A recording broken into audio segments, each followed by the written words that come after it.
I'm challenged because I'm 37 years old and I didn't actually expect to be here this long. You know, I was told by a doctor I'd be dead in less than 1,000 days when I was 31. So, you know, I was expected to be alive until 34. So it's kind of like, okay, I beat that. Okay, I beat that. Okay, well, why did you do that? Because of at your own, you know, you kind of did it to yourself. Looking back, as you once asked me, well, what exactly, you know, what caused it? How long did you beat yourself up over that? I think that helped cause some of my downfall. Sometimes if you look at it from a different way, everything's achievable. You just have to be open-minded about it. And a lot of people don't look at it from a different point of view. Everything that I've always tried to do, I get a second opinion about, not just from my wife, but, you know, my mom as well too. They bounce, you know, you bounce ideas off certain people that you know, you trust, and go with it. You know, if you trust it, go with it. Why not?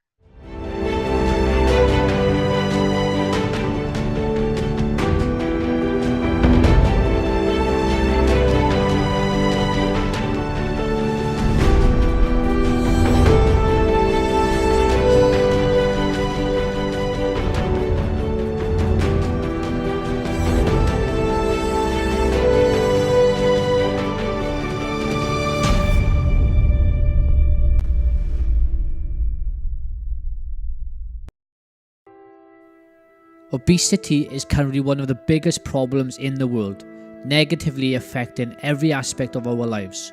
Because of this, I decided to hear from real people the real stories. I want to know what made them put on the weight in the first place. Are these people really just junk food addicts who are too lazy to exercise? Or is there much more to the story hiding behind the wall of fat? I want to know, what was their turning point in their life to say enough is enough? And how do they overcome their biggest challenges? We believe that the real people have more good answers than even the best weight loss programs. We hope that they will inspire, educate and motivate all of us to make changes in our lives. And this is how, together, we can contribute towards a better, healthier and happier world.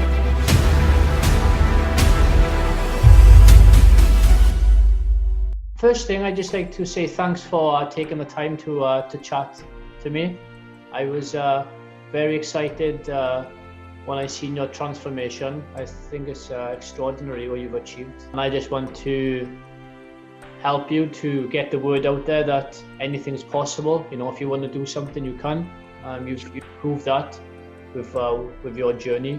And that's basically the reason why I'm doing this is one, I'm just fascinated to know and understand what people have gone through, how they've gone through it, how they've overcome challenges, how has it transformed their life.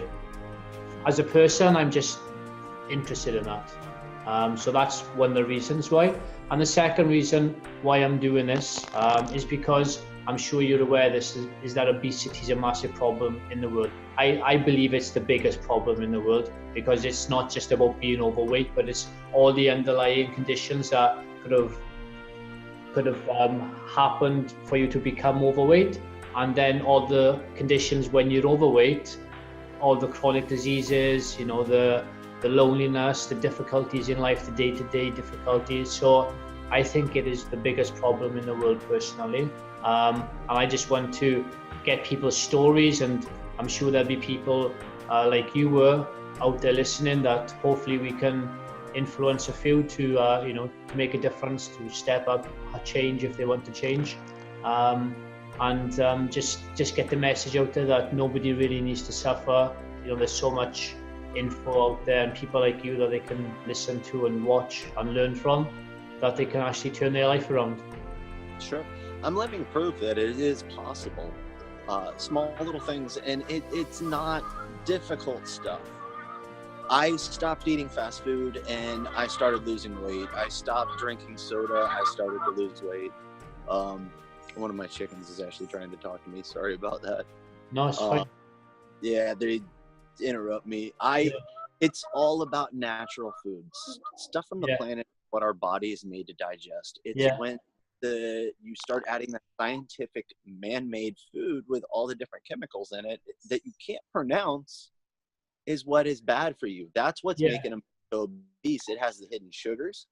It's what's got all those hidden carbohydrates, and it's not just Americans, it's everybody globally. I'm in Florida. I started gaining weight, and it just, in the blink of an eye, overnight, it went from being 20 pounds overweight to 50 pounds overweight to 100 to, holy crap, how do I start getting this off? Is this diet pill going to work? Is this skinny tea going to work? Is this bullshit that they're actually selling me going to work? No, it's nutrition.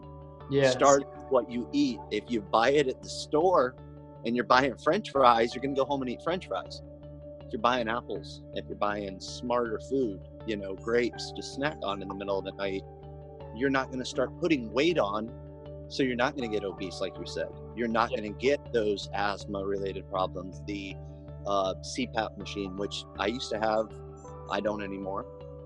I used to have asthma, diabetes, high blood pressure, cholesterol issues. I used to have diabetes problems, and it's all went away with just losing weight. What was it like living in a 500-pound body, on a day-to-day basis? What was it like? There wasn't much. I didn't move much. I was a little bit more mobile than what you would think. I never used a wheelchair except when my knee went out, but that was last year, and that was after I had plastic surgery and stuff. I would actually get around much. I walked a lot. I still have some big calves and stuff, but I'd try to get everything done haste so I could try to be done by like 11 o'clock, because living in Florida, it's a hot climate. So if you're out and about, it's very humid, and I'd huff and puff and I couldn't breathe. So I wouldn't want to be doing anything, because I'd sit down most of the day and just, eat, drink, watch. Honestly, I'd watch TV. Most of the time, my wife and I would watch cooking shows about food and get hungry and watch and eat food. Sit around and watch food, eat food, get hungry, or we'd binge watch or watch something on TV, or just sit around and watch television, something that I've also stopped doing. So the everyday chores were a big challenge, just walking, just dressing, putting the shoes on. It would, bathing, truthfully, was the hardest thing. It was challenging to bathe, because at that weight, I would have to take and try to hold my fat roll up with one hand and wash myself with the other hand, and it wasn't pleasant whatsoever. So that was a task in itself. Where some people can take and jump in and out and actually have a morning, 5-minute shower, 10-minute shower. Mine would take me 30, 40 minutes trying to do it. I was so big. My waist was 70 inches. That's huge. So that's almost 6 foot around. Try washing that big around. The radius of that, trying to reach down and around that, it's exhausting. So then when you get done, you go lay on your bed, and the only thing that you can do is sit there and let a fan blow on you, because you can't wipe and wash everywhere, because you can't reach everywhere either. So I'd use a fan to, kind of blow on me, and my wife and I would have to use baby powder and stuff to get in all the excess areas of where the fat and stuff was. And I'm sure because it was so difficult to do, some people maybe then start avoiding having showers and baths because it's just such a big challenge. It went from being something like that to it would be once a day, once every other day, to once a week. And it's stuff like that. Grooming, hygiene, and then it would be food, and then it would be cleanliness. And you could see looking back now at myself from now, visually to then, you can see the gradual decline in me, not just, physically, but mentally and spiritually as well too, because I started to break mentally, going, okay, there is no coming back from this, because people don't. You get to a certain weight, you give up, you get fat, you die. That's what we know. That's what we see. That's what we know. Yeah. And I went, not me. I'm going to be different. Why? Because nobody else has been yet. And if you're, fight for what you believe in. If not anything, your family. Yeah. No one else. Was it a time where you just thought, that's it, I'm done? Many. Many. I've got my wife has photos of me laying in a hospital bed, just looking up. You know, I remember that moment in time, just thinking, this is it. You know, my kid's not going to remember me, and my wife is going to go, what am I going to do in 5 years? You know, I'm just going to be a memory. You know, that's it. And just tell us, what medication were you, or what conditions did you obtain from this lifestyle?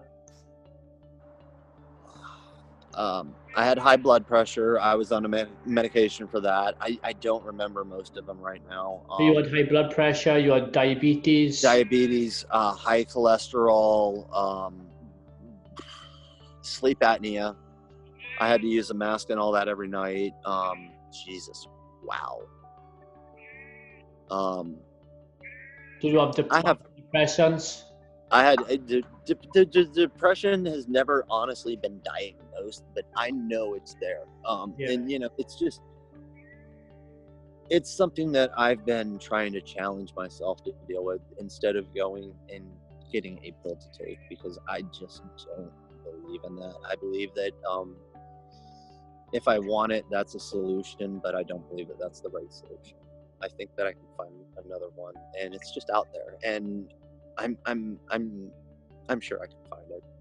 You know, I'll get to a point to where I just stop remembering how bad life once was and start looking at how good it can still be. I'm challenged because I'm 37 years old, and I didn't actually expect to be here this long. You know, I was told by a doctor I'd be dead in less than 1,000 days when I was 31. So, you know, I was expected to be alive until 34. So it's kind of like, okay, I beat that. Okay, I beat that. Okay, well, why did you do that? Because of at your own, you know, you kind of did it to yourself. Looking back, as you once asked me, well, what exactly, you know, what caused it? How long did you beat yourself up over that? I think that helped cause some of my downfall to myself. So I don't try to always look back at what the negative side of all of it was, but also what positive impacts are coming from it that I can do, and that I can show, and that I can help with. And that's where I'm also trying to deal with, you know, the mental side of all this. Is, you were saying, sometimes if you look at it from a different way, everything's achievable. You just have to be open-minded about it. And a lot of people don't look at it from a different point of view. Everything that I've always tried to do, I get a second opinion about, not just from my wife, but, you know, my mom as well too. They bounce, you bounce ideas off certain people that you know, that you trust, and go with it. You know, if you trust it, go with it. Why not? Not everything works. And what was the turning point for you? Because, you know, you were this 500-pound guy that was hardly able to move. You were on all these medications. You know, you thought you were just going to give up. You didn't have any hope, any life. What was that turning point for you to say, right then, enough's enough, I've got to do something about it? Looking back, one of the, you know, as I've said about my son and stuff, I didn't realize how much he wouldn't remember me. Some of the videos and stuff. He is he's autistic, so he is a high functioning, and he had a hard time remembering certain things and certain people growing up. And that's one of the things, is I didn't want no memories there. And it was just like, as I've been saying, you know, be a better human. You know, show, teach, you know, be a dad. This is what you're supposed to do. Teach them to be better. You know, this is not the right way. Be better. So, where did you get the strength from to do it? Like, where did that strength come from? Probably my parents. Probably just morals. You know, it just what you're supposed to do. Knowing that this is not right. Knowing that if you get a second chance, to actually not take advantage of it as well too. You know, a lot of people wait for other people to do their bidding, or they wait on them to, you know, and don't wait your entire life for someone to do something. Sometimes go out there and do it for yourself. Yeah. And it makes you feel more rewarded at the end than waiting on somebody to actually do it for you. And thinking about it and actually doing it is two different ball games. You know, what was the first move you made? Because did it take you like a week to make the first move, a month, or did you get into it straight away? I'm a snap person overnight, kind of like I go through the kitchen, grab a garbage bag, and just throw everything out kind of person. And I think that that's something that I've done, you know, once or twice or a couple times. I still do it because I will get, off my lifestyle now, and just because I'm still allowed to be human. And I say that because I don't always, I don't like the word cheat, as you're going along on your diet or whatnot, because you're allowed to have your rewards. That's one way I like to see it, because it's more enticing, to give yourself a reward than a cheat, So as I reward myself nowadays, because I've gotten to a comfortable lifestyle, I buy stuff in the cabinets and I just look at it and I go, crap. And I'll go through with the garbage bag and I'll just be like, nope, nope, nope, nope, nope. And I know better, and I'll take it outside and my animals have it, because I just, let the animals have it. It was made for them. It's something I shouldn't be even eating. Yeah. So you basically instantly started to make some changes. If you don't force yourself to instantly start doing something, then you're not going to actually put forth the effort to want to do it, because you're just going to keep repetitively putting it off. Oh, why am I going to do it now? Something came up. Oh, BS. You're not do it. You're making excuses to make excuses to get out of it. It must have been difficult. It must have been difficult for you, though, because you were this 500-pound guy that struggled to do the basic things in your life, and obviously to make this big change of, taking action to get yourself back on track, get yourself healthy. It must have been tough for you. It was, and it still is sometimes.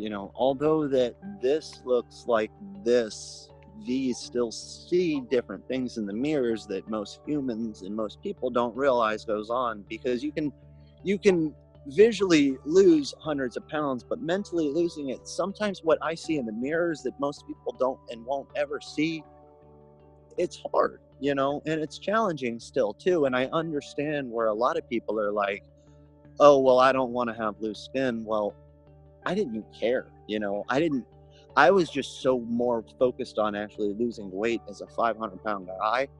I didn't care if I had loose skin, and I still don't. I always will be more concerned about my health, my heart rate, making sure that I'm healthy. At the end of the day, I can live with extra skin and compression clothing now. I have been. I can't live with, heart rate problems. I can't live with high blood pressure. Well, you can. For how long? Death has to get it right one time. That's it. Yeah. One time and you're done. And I got so worried and so stressed out that I was going to die, that it was just like, no, be a better human. What are the things that are still challenging you? Life. Just kind of at a crossroads, like I was saying, I just don't know what or where to do, because I didn't expect to be here. So there's certain days where that's the challenging part. It's like, how much energy to expend, because I know how far I can drive myself when I want to. I went after I had skin surgery on July 12th, 2016. I had 5 operations that day. It took like 2 months, 3 months to heal from it, but I ended up going through more vigorous operations, like my knee, my foot, another hernia, and I had so much problems after problems that it kind of took the steam out of my everything, because I lost all my weight after having one surgery, and lost. Everything was going fine, and then with one hiccup during my plastic surgery and stuff, it's just it led to a road of going around having to make sure with laying in bed that I didn't put excess pounds on, because you see that people that go through as many vigorous surgeries that I have over and over end up getting fat laying in bed, and I was worried about that, so I made sure to keep my nutrition healthy, but not just healthy but smart as well too. I lost some muscle mass from it, and it's something that I have to build back on, and that's something where, again, it's a crossroads. If I build on that, I have to also fuel that part of my body. something I never knew that I would have to look ahead on. And a lot of that is just learning as I've had to in life. There's nothing that well, I can't say there's nothing. There's not as much as I knew as, about looking ahead as I do now, as I would, as I did then. Then it was just get the weight off, get the weight off, get the weight off, Okay, how many pounds does it take to burn calories? I had to start learning that. I didn't realize how many that even was. Okay, well, how many grams of sugar are you supposed to have a day? Didn't realize how many that was. So I had to learn So you learned at the everything. bottom. Yeah. So I mean, nobody taught me. Yeah. I had to learn everything on my own. So how do you treat every day now? As far as So because you say that you always would worry if you would survive because of the weight and all the surgeries that you've had, and you still worry a little bit about your health. So how do you treat every day now? When you see some of the videos of me, how I used to sleep, and hear the way that I would sleep with the sleep apnea that I had, I would stop breathing every minute that I was asleep every night. So I would stop breathing. So that was mentally taxing on my body. And I know that looking back now. And I have fears that I might still today. Yeah, there's certain times where there's just it's the weight would just suffocate you. I mean, it was so just hard to breathe under it, and it was impossible to actually get what is a good day or a good night's sleep or just rest and feel revived. And after I had plastic surgery, they took 10 pounds of skin off my torso, and I would have moments where my wife would have to catch me after I'd stand up out of bed, and I would learn how to walk. I've had to learn how to walk so many times, and it's one of the things that we take most for granted.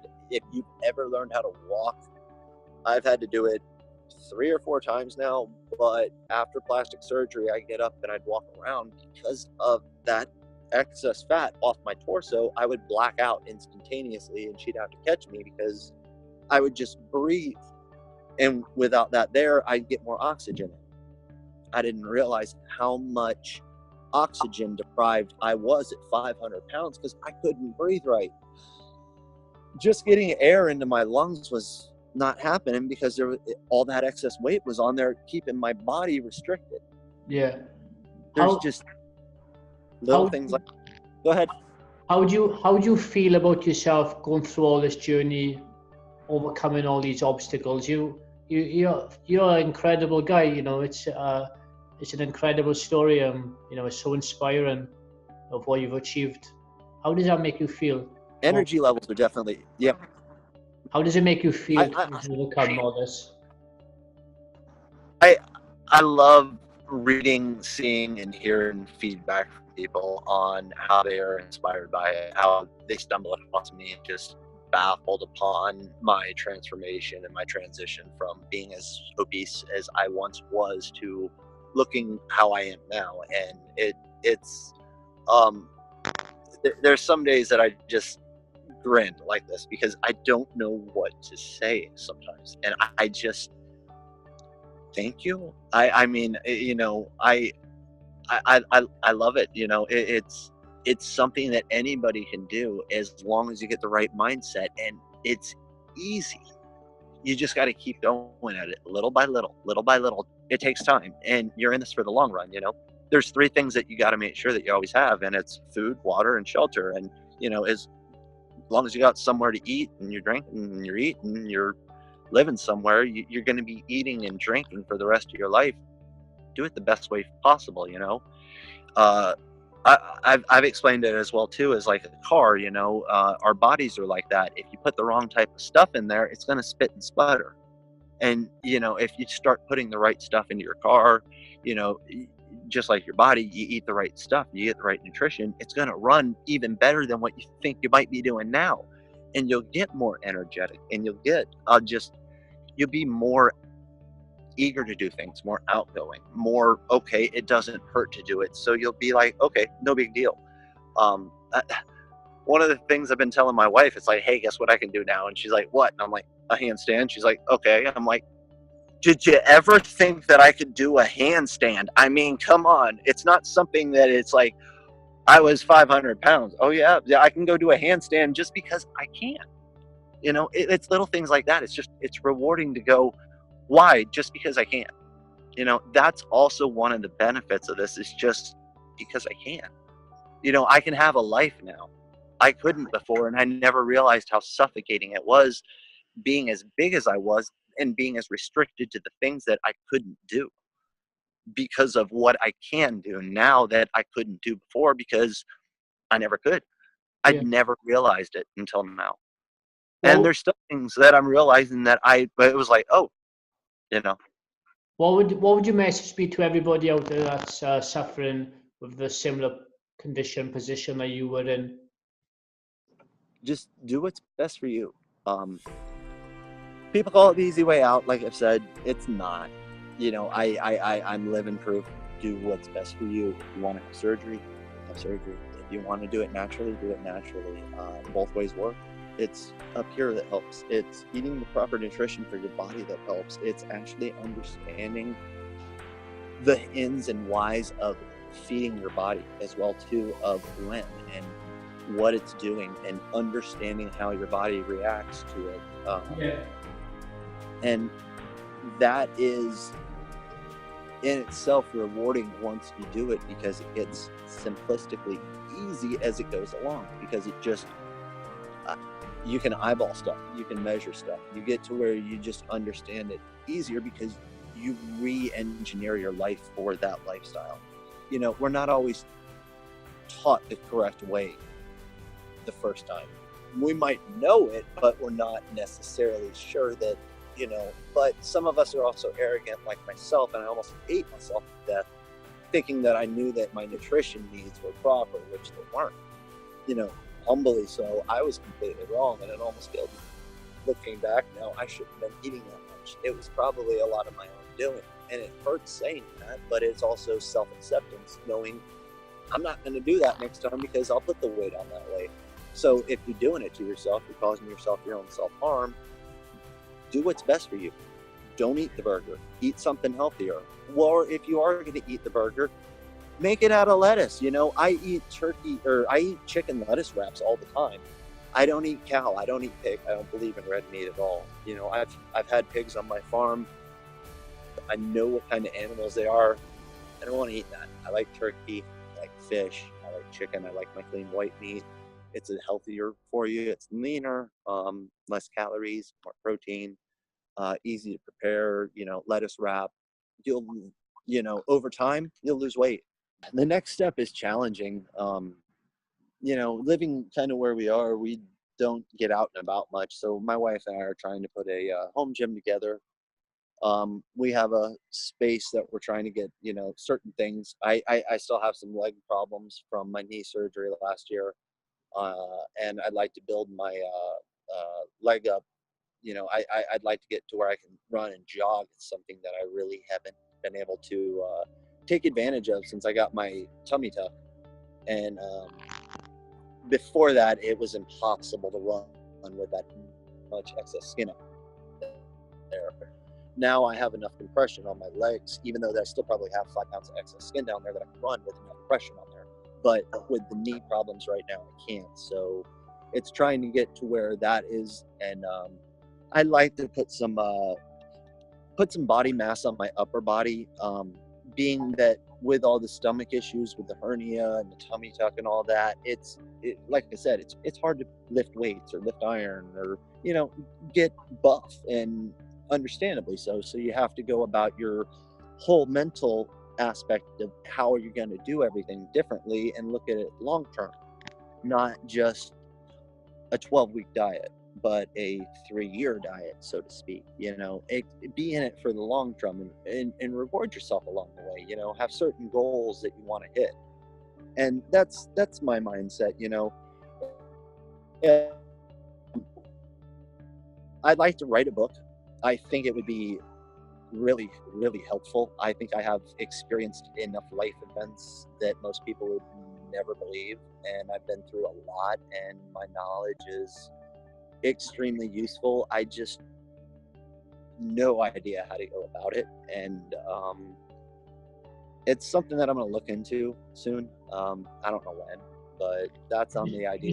You just want to start writing. Just write whatever comes to your mind. Just write. Just keep. Well, I've been keeping notes since I started. I've kept different. I've videoed a majority of it. It's all on my college. I've got several degrees in computer science and stuff, so I'm very friendly with that. And I've kept a lot of my video logs and stuff on servers, just archived and stuff. We've had to move around due to house fires and just relocate, so some of the stuff's went to storage, but I've always been really careful about what I keep and how I keep it. And it's just like losing weight, it's probably like with how my son is just you keep in a certain routine and you keep your stuff in order and stuff, and you just I've kept track of a lot of my notes, and I know that one day I'll get everything in order. I just don't know when. I hope it's sooner than later, because that way I can move on to the next chapter, which is yet to be written. It's just I've got my whole life ahead of me now, again, and that's what I look forward to the most. You're an incredible man, and I'm so happy that you've overcome a lot of challenges in your life, and like you mentioned, you've learned and experienced and grown and become stronger, and there's going to be millions of people out there that are going to be super inspired, and you're going to change so many people's lives in many ways.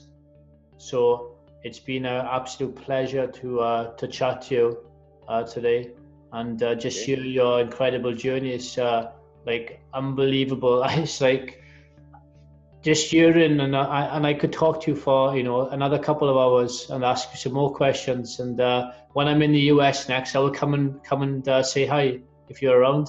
And that's and see, that's something that I inspire to do. Is I think that I can influence and motivate a lot of people and help them, like we're doing now. I just don't know how to reach that or get to that platform because of the way that I have my life right now, being as kind of remote as I am, and it's a lot of different logistical steps to get to where I would love to be one day to help people, and I know I can get there. It's just like coming across people like you that can help me platform to help and get to other people that never even knew or heard my story, to where I can help other people and inspire and motivate other people.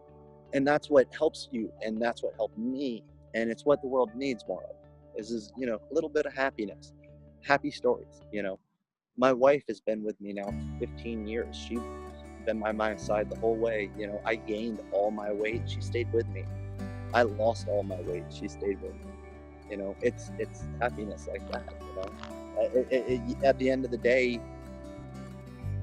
I don't want to say that I learned from my mistake. I learned from what not to do, and I learned how to go about it and teach my son, and now the rest of the world, the right way of what not to do. So that's where I'm transitioning to. It's just trying to figure out who to trust and go about it, because the world's bigger than what I've realized. I'm a tiny little person now, and so I do my thing, and I spread love, happiness, and good vibes.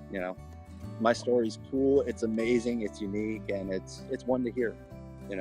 Definitely. And like I said, once I'm in America, I would love to come and say hi to you, and maybe could do an interview in person, and maybe ask your wife some questions. Would be very interesting for me to learn more. Anything I can do to help you, support you, and any questions before I let you go, because I know you're a busy man. I've got an Instagram page that I have. People follow me on there at MMA Zach. I've got a You Caring page that I've kind of had up for donations for plastic surgery. It's been hit and miss. Truthfully, I've only had a $5 donation to it from my son. No one's ever donated to it. I hate asking for help. It's not my kind of personality, and I hate actually saying that. But that's YouCaring. I think youcaring.com/MMA Zach. It just at MMA Zach is kind of where you can find me in my life.